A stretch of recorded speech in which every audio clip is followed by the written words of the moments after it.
All right, so I've got a light turned on in here so you can see the VEVOR 3-burner farrier's forge. It's open on both ends and does not have a closing trapdoor. But I wanted to talk about this device, what the things are that I did to improve it, what the overall use and degradation has been, just from the usability of the forge over time. It's been about 18 months or more since I bought it. But I first of all want to say that, for something that you bought for a couple $100s, I honestly think it was worth it. The things that they don't mention to you that you're going to need right off the bat, obviously you need a propane tank, but the gauge itself won't fit into all propane tanks, as I found out, which was interesting. So make sure that you take the gauge itself down to whatever store you're going to be purchasing your tank from and making sure that the fixtures fit before you have to start making some changes. After that, I did some things to improve it. The first thing I did was I added some of this refractory cement, 2,000 degrees. Guessing this is honestly not hot enough. I measured the inside of this thing, and the inside of this thing is legitimately, once I've added this stuff, cooked up to 2,300 or more. This is a digital thermometer that I've got, infrared, and I don't know if it'll even read that high accurately. But what I did is I put this stuff inside the walls, and as you can see inside, it's kind of melted on down into the original bricks that came in. Every single one of these fire bricks has cracked, and as a matter of fact,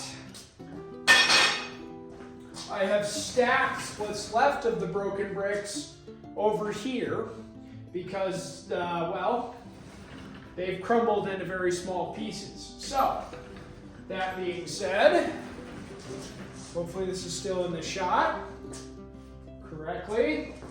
Let's get the light in there.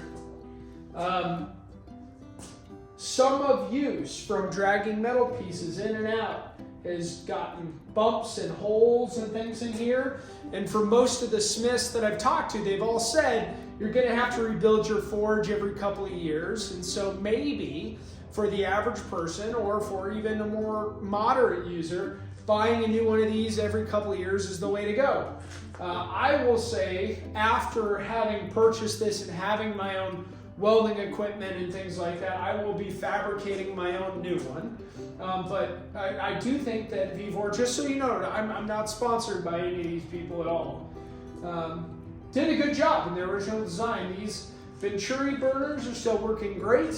I added this quick disconnect natural gas or propane hose to the system. I've got a video on that. But in order to make some serious level Damascus, I think this is like 50 layer Damascus. It is possible, and it will do long soaks of high temperature heats as long as you add the refractory cement. Now this thing is having some issues. I talked about the gauge, but I would say it's starting to just show some wear. I'm seeing some red hot spots in certain places, especially up on top. So when you get this, I'd recommend highly buying rigidizer, rigidizing all this ceramic fabric, woolite, whatever they call it, rigidizing that so that you can put some refractory cement over the top of that to add some layer of protection, because you're going to be bumping and things in here. And it's also very important to know that once you put these bricks in a line here, you're losing some of your overall usable height. I mean, this is, I don't have the biggest hands, but I'd say this is maybe a 5-6 inch hole.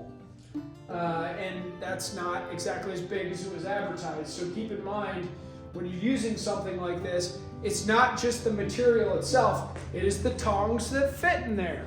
So if you buy like a standard pair of bar grabbing tongs and you go to put them in here, it barely fits. So if you get a larger set of tongs, because you have, let's say this was a canister.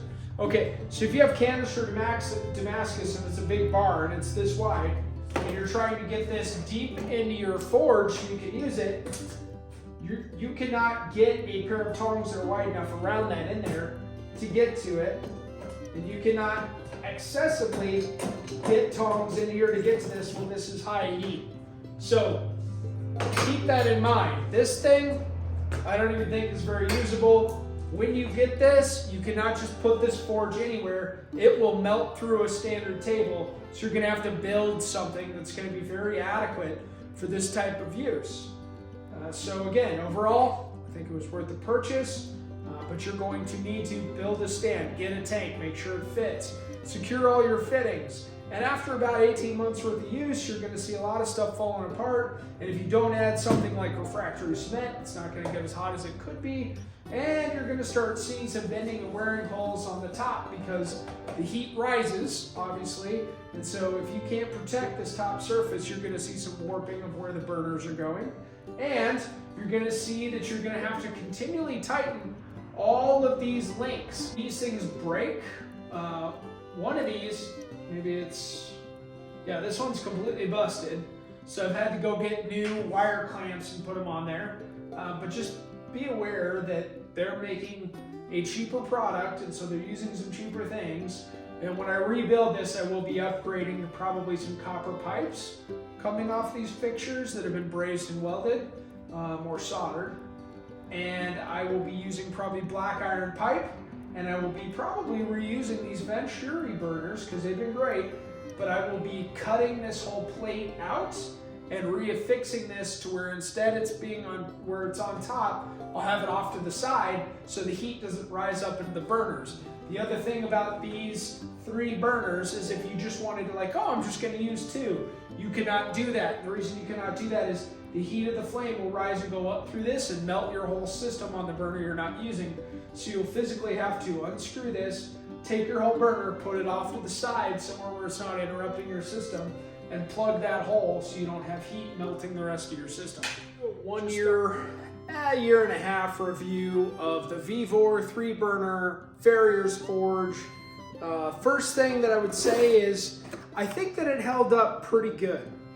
And what I mean by that is overall for the couple $100 that I had spent on it, plus a few fixing items that I did to dress it up when I first got it, I think it was relatively worth the money without having to put a lot of time into design, welding, things like that, and to go off and get started and make some knives and do some things. It did exactly as promised. You know, you want to throw some knives in there and get going and make some basic shapes and do some things, you're good to go. What I will say is that after a year and a half, some things start to show up.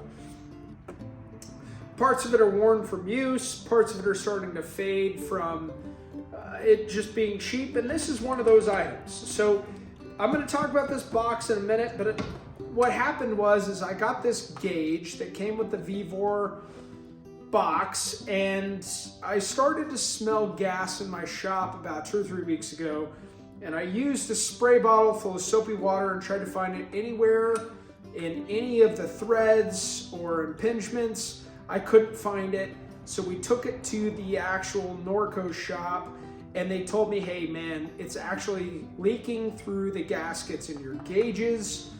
We tried it on a few different tanks to make sure that that was correct.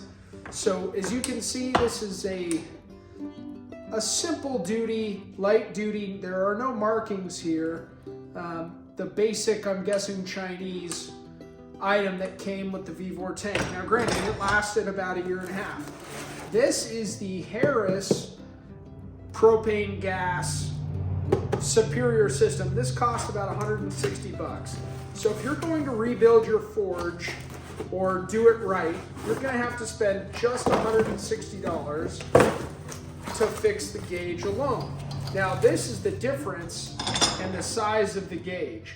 It is substantially larger in this face, in the size of the gauges overall.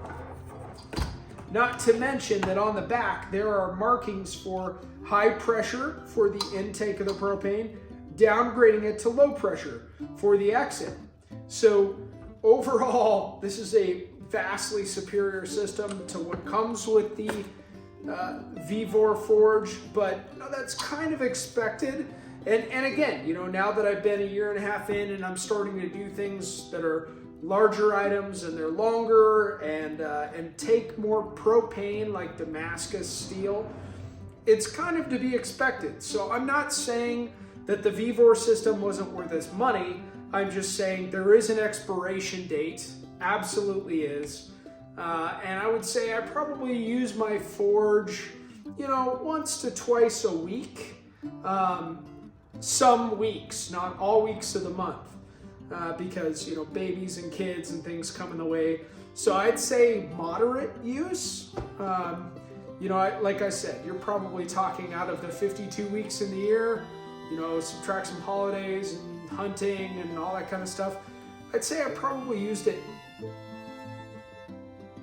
35 out of those 52 weeks, somewhere in there, maybe a little less. But again, you're going to have to start upgrading. You're going to have to start making some changes. And I'll talk about some of the things that I did immediately when I bought the forge. This was one of them. I bought a natural gas / propane quick disconnect system. I have a video on that, and it was one of the best things that I did. I talk about all of the parts that you need to switch from what VEVOR sent to an actual system, and to be able to plug in and plug off my forge setup and wheel it around at different places in my shop has been very crucial.